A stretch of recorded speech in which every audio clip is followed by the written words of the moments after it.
And I looked at the numbers this morning. 70% of everybody ICE arresting is a criminal. The other 30% are gang members who don't have criminal histories, national security threats, we're arresting them by the thousands, and those with final orders. They had due process at great taxpayer expense. A federal judge ordered them removed. They become fugitives. We're looking for them too.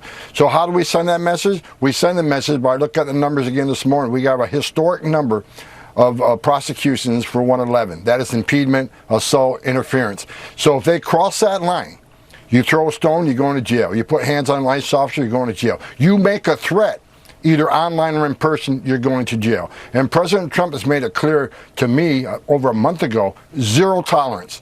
You cross that line and move from a protester to a criminal, zero tolerance. You will be prosecuted. And Pam Bondi has got all the U.S. attorneys across the nations on board. They will not decline these prosecutions. So my warning to them, you can protest all you want. Exercise your First Amendment rights. You cross that line, you're going to jail. So I had this interview yesterday scheduled before President Trump started talking for hours with the director of ICE. Not somebody who's, in ICE. We talked to the director of ICE. Now there's a distinction between what Todd Lyons does and what Tom Homan does. Tom Homan is the border czar. Todd Lyons is the actual director of ICE. Not a lot of people know that, but I want you to take a listen. Hey, everybody, as this has become a really busy news day all of a sudden here on Friday, I guess there's no slow days in the Trump administration. I've got a great interview for you today. I've got Todd Lyons, the acting director of ICE here. And obviously, there's so much going on with ICE. Some stuff we can talk about, some stuff obviously you can't because there are ongoing operations.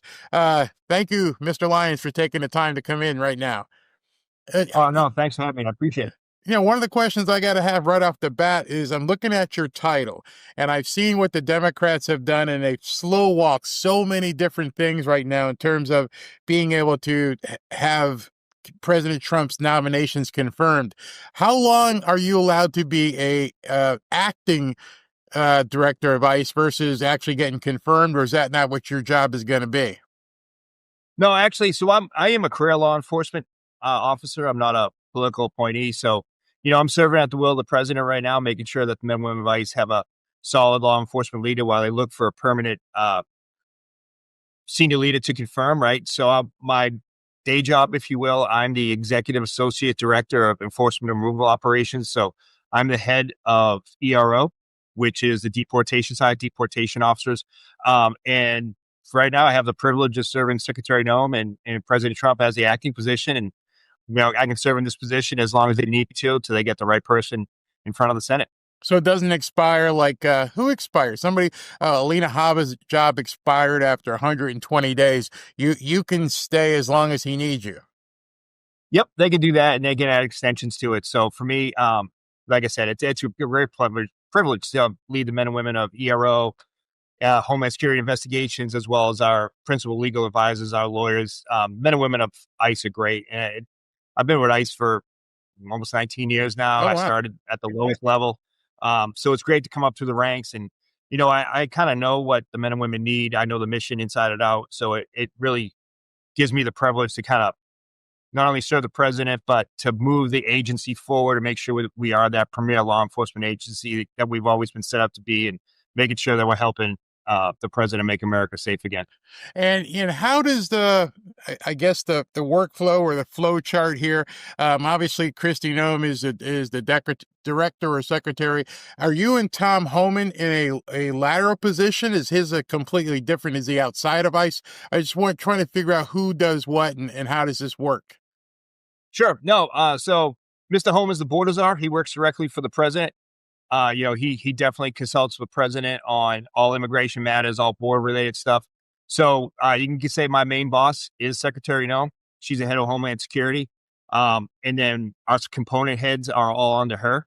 Okay. So it's, Secretary Noem, the Honorable Troy Edgar, who's our deputy secretary, down to myself, kind of like Rodney Scott, who's the head of Customs and Border Protection Commissioner, Joe Edlow, who's the director of CIS, Citizen Immigration Services. So we all fall right under the secretary.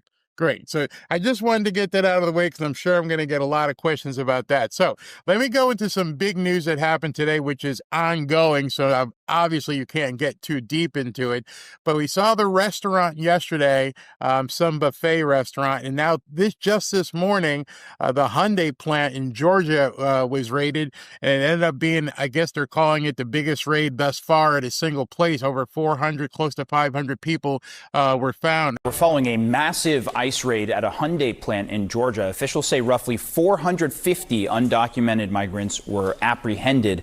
Now, Thursday's raid was carried out by multiple state and federal law enforcement agencies, including ICE, the FBI, and the Georgia State Patrol. I want to bring in CNN's Isabel Rosales, who's been monitoring this. So, Isabel, what is the latest this morning?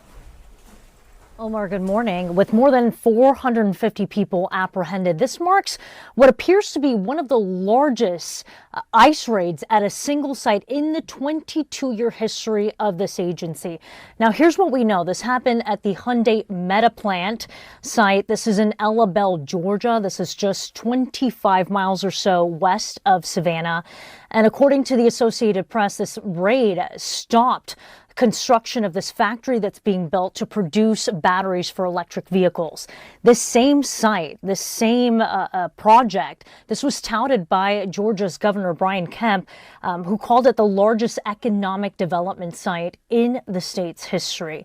Now, we have video that we're showing in pieces here of masked and armed agents there at the site, giving out orders while officers raided the facility. We can also see workers here in hard hats and vests. They were lined up as this was ongoing. On site was ICE, Georgia State Patrol, FBI, DEA, ATF. They were executing, Omar, a search warrant that DHS says is part of an ongoing criminal investigation into this, quote, allegations of unlawful employment practices and other serious federal crimes. They're saying that this sends a clear and unequivocal message, too, that they're taking this very serious. And here is the special agent in charge, what he had to say about this raid. We are making many arrests of undocumented individuals. We have encountered many lawful employees working here, United States citizens and lawful permanent residents, and they are, of course, being released. Meanwhile, Hyundai says it is cooperating with law enforcement, saying this: we are committed to abiding by labor and immigration regulations. And meanwhile, Omar, on this same day, hundreds of miles away in upstate New York, another large raid at a work site. Dozens of workers at a family-owned plant that makes nutrition bars were also apprehended during an ICE raid. CNN affiliate WSTM reports that about 60 workers were detained. New York's governor condemned this raid, saying it doesn't make their streets safer. And the owner of that nutrition plant told the New York Times that the workers had legal documentation to work in the U.S., calling this ICE raid a, quote, overkill. Is this a newfound strategy that you guys have decided to do, is look at employers, not just people walking around the street or coming across the border? Because it seems to be quite effective. Yeah, well, one of the big things, though, is for sure is yesterday we executed that criminal search warrant, right? Mm-hmm. So what we want to do is we want to focus on those American businesses that are exploiting forced labor, mm-hmm. are exploiting these illegal immigrants that come across just to make an extra buck or cut a corner, right? Mm-hmm. So when people think about illegal immigration and when it comes to working illegally in the United States, it's not a victimless crime. Mm-hmm. You have people that are using people's social security numbers. There's massive fraud, right? And then, like I said, you do have businesses that are exploiting those people that are afraid of being deported and are here for cheap labor. Mm-hmm. So that's why when you see what ICE is doing out there when it comes to worksite enforcement, that's good. We can even go back to June 6th, what kind of kicked off the Los Angeles riots. ICE was out there serving a criminal search and arrest warrant on a business that was exploiting forced labor, as well as individuals that were using fake identities, fake social security numbers. So that's what we're doing, right? We're just not out there indiscriminately focusing on just someone that's here to make a better life, right? Mm-hmm. We're realizing that a lot of corporations too, small businesses alike, take advantage of the illegal workforce. So that's what we're focused on. We're focused on the criminal aspect of that, We want to make sure we're making deep, substantive, long-term criminal investigations. Now, everybody knows, and they followed the news in terms of all the deportation aspects of what's going on. But some of the enforcement stuff, what is going to happen, or what do you foresee happening with some of these employers who are obviously complicit? You know, what just obviously since President Trump took office, since January 20th, we have been not only have been finding these companies, we're doing again indictments with the U.S. Attorney's Office to hold these people accountable. We've seized property, we've seized businesses, we've seized millions of dollars, right? So we're making sure that they do feel that financial impact. So to go ahead and kind of cut corners or try to make a buck off the backs of these individuals is just completely wrong. And what it is too is that's a magnet for more illegal immigrants to come here to work, right? We want to make sure that we're holding these companies accountable, but not only criminally, but financially as well. Oh, awesome.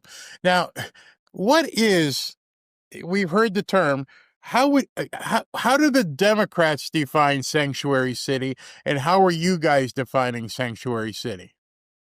So we hear all the time that it's sanctuary. There was a sanctuary jurisdiction or sanctuary city, meaning that they're all welcoming to any immigrant, and they're going to protect immigrants' rights, right? We see sanctuary as these jurisdictions are blocking federal law enforcement from taking criminal aliens into custody, right? So if somebody's arrested by a local, state, or county law enforcement agency, we get the alert notification through the FBI fingerprint database, right? So now we know that this person's here illegally. They've committed a crime that a local police department have deemed this person dangerous, that they should be behind bars, right? But yet they failed to work with ICE to turn that individual over to it. That is giving sanctuary to these criminals. You have so many criminals that will go to a sanctuary jurisdiction just because they know they can commit crime. They can get released. ICE won't be notified. There might be a really low bond and they get out. A lot of these people use a false identity. So when their fingerprints are taken, right, they might say their name is Todd Lyons. But then when the fingerprints come back, us at ICE will reach out and say, hey, that is not Todd Lyons you have there. This is this person. He's wanted in Colombia for X, Y, and Z. But they turn a blind eye to it just because they stick with that sanctuary narrative. You know what? And it kind of goes back to what we were talking about, worksite enforcement. We welcome people to come here legally, do it the right way, work with us with the image program, with these businesses, make sure they're getting the right people coming here legally to work. But yet, again, they're exploiting these individuals. And you see this in sanctuary jurisdictions as well, right? Because people can hide in plain sight. And that's what we are really focused on. Finding these individuals that are just out there causing crime and havoc, when we can take them out of our neighborhoods in one easy movement. If a local police department would just pick up the phone and call ICE and work with ICE, they'd have way better chances of eliminating that criminal element from their neighborhoods. I would guess, because of what we've heard in the news, that the mayors are like, I am ordering this police department not to cooperate with ICE. You in the inner workings of it, how many, are you seeing the actual officers in these departments saying we want to, but we can't? Is that the case, or is most of the rank and file officers on these police departments, are they in lockstep with this stuff too? No, we see a lot of troopers, a lot of patrolmen, a lot of county sheriffs that reach out to ICE. They have contacts, they have friends, and they talk to us, even at their leadership level, that they know that they have a lot of these repeat offenders, right? Constantly dealing with the same people, getting rearrested, re-released, and they're nuisances for them as well. So they'll reach out behind closed doors, and we welcome that. We would much rather be that agency that, hey, you know what? We don't need the glory. We don't need the justification. Call us, let us help you, right? But anytime that, you threaten a law enforcement agency or law enforcement leader or your basic police officer, right, that you're going to have discipline, you could be fired for helping out another law enforcement agency, it's so bad, right? It's just, that doesn't help public safety. How is that even legal? Forget the sanctuary city. How is it legal to tell a, quote, law enforcement officer they're not allowed to enforce the law? It just seems kind of contrary. Forget the sanctuary city thing. I can't tell a cop, hey, listen, don't go ahead and give this guy a ticket. Why? Because we're telling you we don't want to. How is it okay for a mayor or a governor to say, don't enforce the law. Well, I'll give you a prime example, right? So everyone always talks about, well, immigration is a civil matter, civil immigration enforcement, right? They don't want to deal with that. There is as a federal law that's a felony. It's 8 USC 1326, and it's illegal entry after deportation, which is aggravated felony. So when a local law enforcement officer stops an individual and one of our warrants hits and it shows that person has been lawfully deported by an immigration judge, well, that's a felony committed in their presence. And the best part about it is that individual is the best piece of evidence because he or she is back in the United States. So what is frustrating for us is not all immigration enforcement is civil. Right. There is actually misdemeanors and felonies that are involved in immigration law enforcement. And that's what these sanctuary jurisdictions are failing to realize, is that there are actual crimes with actual victims in the United States. And failing to do that and failing to cooperate with ICE is harming American citizens. And it's funny, the media, that's the only, they just look at the top level. They never explain what you just explained. It's just like it's a civil infraction, and they just leave it at that. What kind of financial strain is this putting on, one, the cities and also the law enforcement officers? Well, if you think about it, it's, they would have to, like I said, repeatedly go out to the same individuals, the same neighborhoods, right? I think one strain we see the most on will be victim services, because when people do say it's a sanctuary jurisdiction, it's welcoming, we're not going to tell the police if you're here illegally. Well, those victims who are illegal themselves don't want to report the crime because they're being told that ICE is going to deport them, we're going to remove them. No, as far as saying from the truth, ICE has some of the most substantial victim services, right? We would not deport a victim. Yet what they're doing is they're creating this environment for these criminal aliens to reoffend against people that are actually trying to flee a country, right? Yeah. That's having the same type of persecution.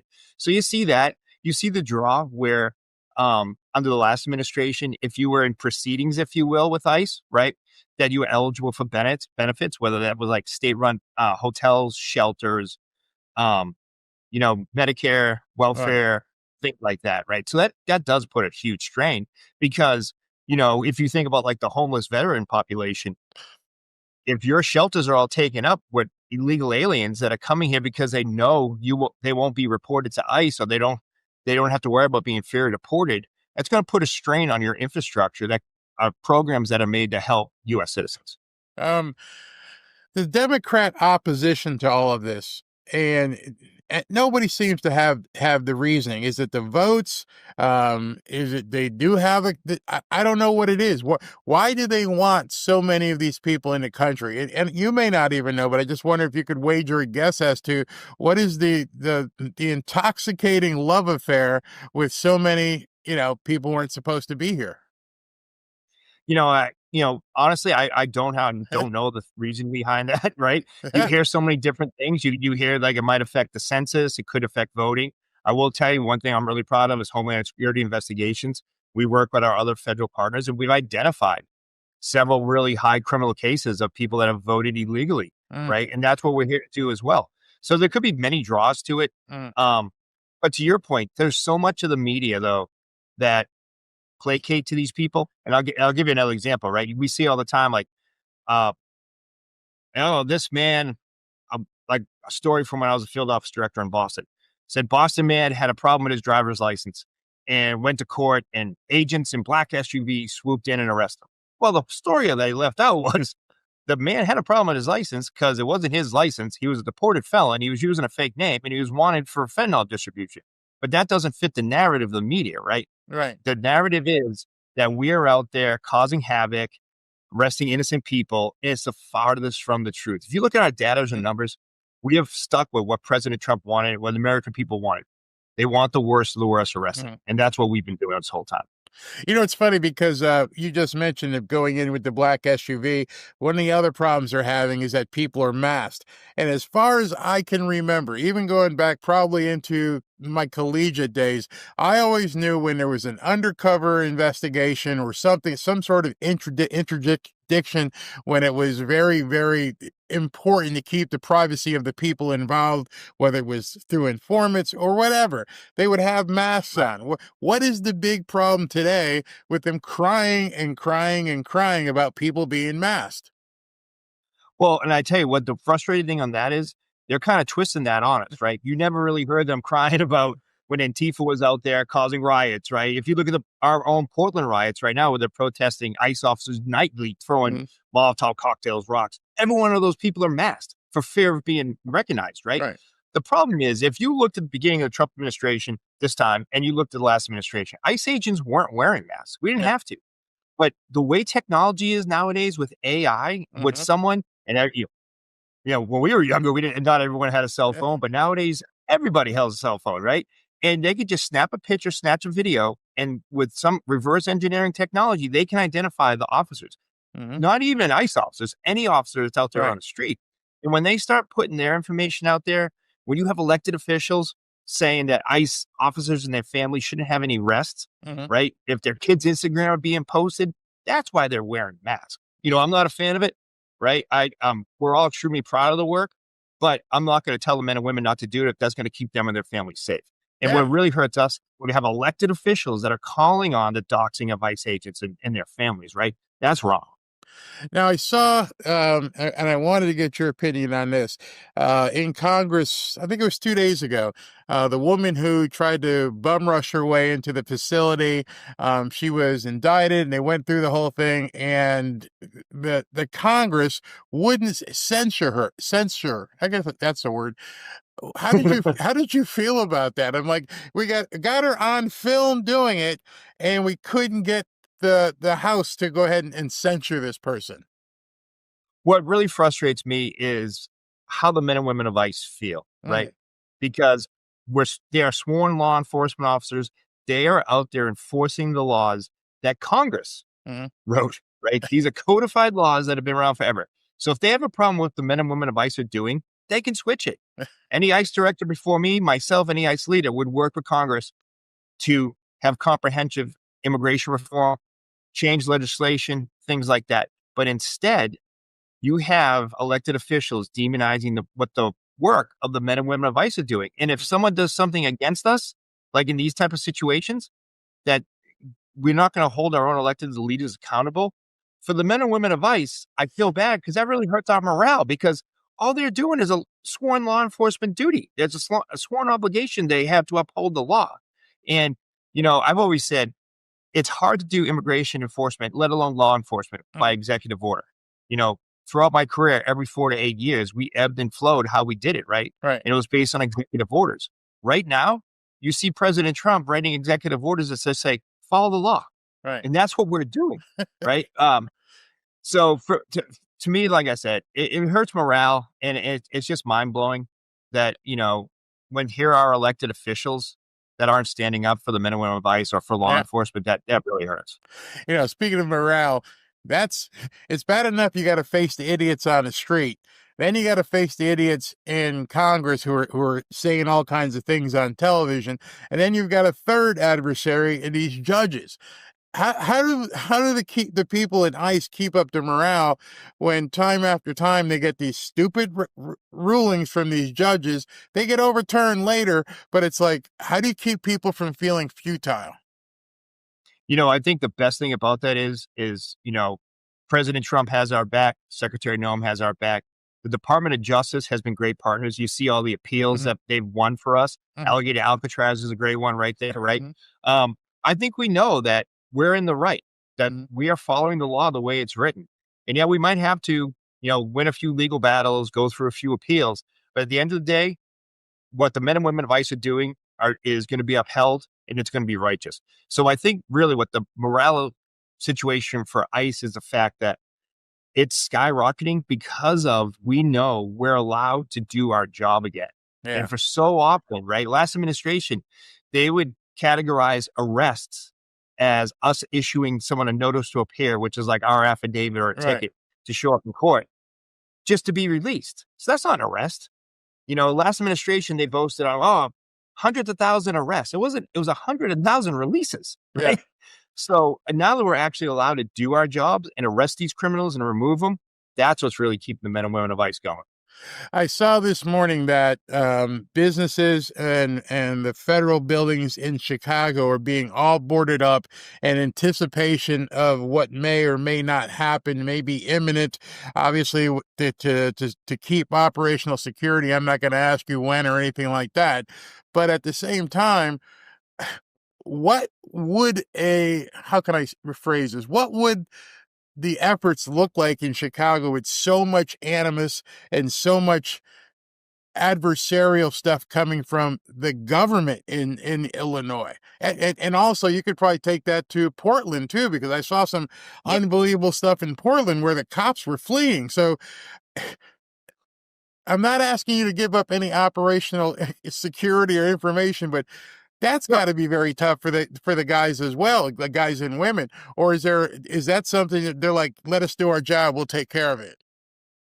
Well, and here's the best thing about that, right? You see like preparations being made to, again, it's going to be possible riots, preparations being made about, services for these poor illegal immigrants that are going to be arrested by ICE. All across the country, every day since January 20th, we've been doing operations. There's going to be nothing different, right? You may see more of a presence in a city. When I say by presence, I mean we have more arrest teams because we have better intel now from all our federal partners working together. But this is fear-mongering from the left, right? These are fear-mongering from elected officials that don't want to work with ICE, don't believe in our mission.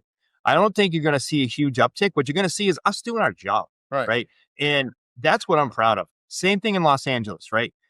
And that's really a frustrating thing because you always heard elected officials say, if ICE shows up with a criminal warrant from a judge, we'll work with them. That's what we did. We showed up at that business with a federal search warrant and arrest warrant, and the city almost burnt out. So you can't win for losing in these situations, right? You ask us to have a criminal warrant, we show up with one, and you still want to burn the city down. And it cracks me up because they're like, we're not going to cooperate with ICE. But then when the knuckleheads who aren't ICE start burning stuff up, you're putting your officers in an even worse position. I mean, at that point, it's like, don't help these guys secure stuff, but then you got to do something about the people who are trying to burn down your city. It makes absolutely no sense. I saw a press conference this morning where the Democrats were complaining about Washington, about the crime dropping, and it just doesn't make any sense. So last question, I know you've got to go. Maybe two questions. Are you guys fully staffed? If given your druthers, if you went in to see Kristi Noem and you said, I need X amount of people, or at this point, you're like, we're good? No, you know what? The best thing about the big, beautiful bill, what the president got us, is the fact that we're able to hire 10,000 new deportation officers and 1,500 brand new special agents, right? So that's going to make us whole again. Under the last administration, we became the smallest one of the smallest federal law enforcement agencies on the enforcement and removal side of deportation officers, just because that's not what they wanted. That's not what they voted for, right? Now we have over 147,000 applicants from all walks of life, from active duty military, veterans, people that don't have any law enforcement experience, to current and active law enforcement officers that are coming out that want to join the mission. And we are spearheading that right now. We are on track to make sure that we have all these people hired and trained in the fastest amount of time ever. It's been great. So we're going to have the people to do it. And it's not that we're going to create this large private, law enforcement agency like you keep hearing. No, what we're doing is we're going to make sure we have the right amount of individuals for those jurisdictions that want to work with us. And I'll just give you a prime example. We always hear from, I'll go back to my Boston days. When I was in Boston, we had 6 officers that covered the whole state for the criminal alien program, CAT, right? Which was, if there was a jurisdiction that worked with us, they would call and say, hey, this person's ready for pickup. Well, to get around the laws and say they do work with ICE, they'd say, hey, you have 30 minutes to come get this guy. So if you're in downtown Boston, you've got to drive 3.5 hours west to Springfield, Massachusetts. It's not going to happen. So at the end of the day, they'd be like, well, hey, we called ICE and they didn't show up. No. So now we're going to have the right manpower in the right place. If you want to work with ICE and you're going to call and say, hey, I got this person, then my guarantee is I'm going to be there to get that guy out. Right. And so that's how we're going to win this sanctuary battle. Right. You want to work with us? We're going to figure out the ways to get around your red tape in the games you play. And with these new officers, that's what's going to be the force multiplier for us. Now I have a question. Everyone sees the stats about the border being more and more secure, and I've never known the distinction here. So, and I'm pretty sure some people watching don't either. What's the difference between CBP and ICE? Sure. So here's a prime example. So ICE is Immigration and Customs Enforcement. Hmm. And on our law enforcement side, we have two divisions. Enforcement and removal operations, which is our deportation officers. Mhm. They're the fugitive teams that go out and arrest individuals. They're the ones who work with the local jurisdictions to identify people in custody. And they're the teams that also fly and remove illegal aliens out of the United States. Okay. And then we have Homeland Security Investigations, which is our detective division, if you will. Special agents that work in human trafficking, smuggling, cybercrime, counterproliferations, counterterrorism, things like that. Mhm. So then you have Customs and Border Protection. Under that, you have the Office of Field Operations, Mhm. which is the men and women in blue when you come into a port of entry or the airport.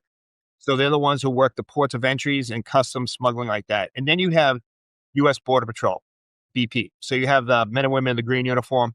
They work all the area between those ports of entries as well as within 100 miles of the United States. They're the ones focusing on securing the border. Okay. And are they interchangeable? If you needed people to come from CBP, could they work in ICE, or it's completely separate training and everything?